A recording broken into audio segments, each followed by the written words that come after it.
Hello friends, welcome to my videos, my channel cool Pooja. तो यहाँ मैंने रक्षाबंधन के लिए मेहंदी लगवा ली थी। एक हाथ पे मैंने खुद लगाई थी और एक हाथ से मैंने जो है बाहर से लगवाई थी। ये जो रिंग वाला हैंड है ये मैंने खुद लगाया था। उसके बाद शाम को मैं रेडी हो गई थी और सबसे पहले मैंने बांधी अपने कान्हा जी को राखी। मैं मतलब बहुत छोटी थी तब से ही मैं कान्हा जी को राखी बांधती हूँ। तो यहाँ पे मेरे पास कान्हा जी हैं, गणपति जी हैं और शंकर भगवान हैं, तो मैं सभी को राखी बांधती हूँ। मुझे बहुत सुकून मिलता है। तो मैं यहाँ पे अच्छे से रेडी हो गई थी, मैंने साड़ी पहनी थी। आपको मेरी साड़ी कैसी लगी और मेरा मेकअप कैसा लगा ज़रूर बताइएगा। फिर मैं सबके लिए राखी लेकर आई थी चंदन वाली, और यहाँ मैंने बर्फ़ी मिठाई रख दी थी उनके लिए। फिर मैंने, क्योंकि मुहूर्त जो है 1:30 बजे के बाद का था, तो मैंने फिर शाम को ही बांधी थी अपने भैया के यहाँ जाने से पहले। बहुत सुकून मिलता है मुझे बहुत, चाहे मेरा कोई ख़राब समय रहा हो चाहे अच्छा समय रहा हो, ईश्वर ने हमेशा अपनी कृपा मेरे ऊपर बनाए रखी है और मेरा विश्वास भी कभी नहीं डगमगाया है। कहते हैं ना कि बुरे वक्त में भी आपका भरोसा कभी भगवान पे से उठना नहीं चाहिए। तो यहाँ मैंने पहले गणपति जी को राखी बांधी, क्योंकि गणपति बप्पा की पूजा सबसे पहले की जाती है। तो उसके बाद मैंने जो है कान्हा जी को बांधी, फिर मैंने शंकर जी को, और फिर मेरे पास कान्हा जी की एक बड़ी मूर्ति है उनको भी बांधी।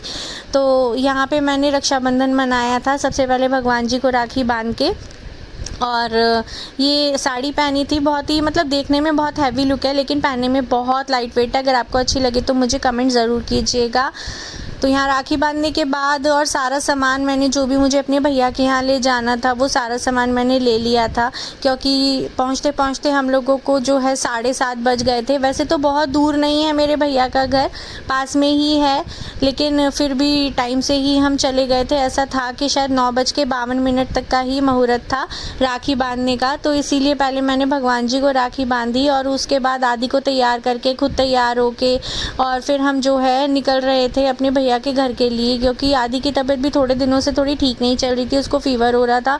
तो बड़ा थोड़ा माहौल ऐसे ही चल रहा था, क्योंकि घर में अगर बच्चा बीमार रहे ना तो फिर जो है ना पूरा घर ऐसा डिस्टर्ब हो जाता है। तो इसीलिए हमारा भी थोड़ा सा यही चल रहा था कि आदि को बार बार बुखार चढ़ रहा था, फिर उतर रहा था। फिर उसको डॉक्टर के यहाँ दिखाया, पता नहीं चल पा रहा था कि उसको दांत की वजह से प्रॉब्लम है या फिर वेदर चेंज भी था, तो चेंज वेदर की वजह से भी प्रॉब्लम हो जाती है। तो बस ये छोटा सा मंदिर मैंने अभी थोड़ा ही टाइम हुआ मैंने ये यहाँ पर स्थापित किया है।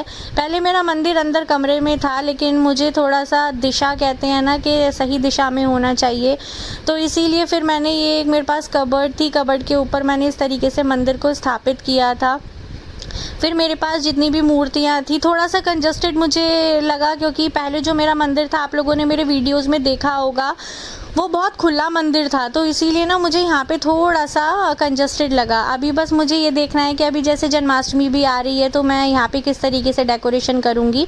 और ये व्लॉग डालने में थोड़ा सा लेट हो गया है, लेकिन आप इस व्लॉग को बहुत सारा प्यार दीजिएगा और अपना साथ मेरे साथ बनाए रखिएगा, क्योंकि और बाकी भी सारे जो है काम होते हैं, तो फिर उसकी वजह से ना थोड़ा सा कंजस्टेड हो गया था। तो देखिए इस तरीके से मेरे मंदिर में अलमीरा है, और फिर मैंने सबको टीका वीका किया और मैं सीधे यहाँ से चली गई अपने भैया के घर।